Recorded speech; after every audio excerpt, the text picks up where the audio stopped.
All right, so in my Women in Politics class, which is just a wonderful time this time of the year to be able to teach that, we talk about how do we understand gender in the elections, right? Because there's all this conversation about women matter, Obama needs the women's vote, he needs to do this, and especially with the displays of the wives at both conventions.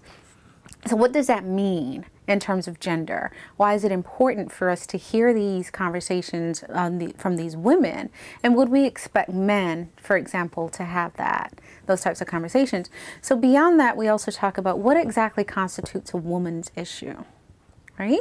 Especially a woman's issue in this changing economy. And recently with the job numbers that came out, we realized that women are to some extent doing slightly better in terms of access to some types of jobs, but these jobs aren't necessarily paying livable wages. So how do we even begin to think about gender livable wage and this notion of who's the head of the household in terms of the financial heads? Right? How does that disrupt our narratives?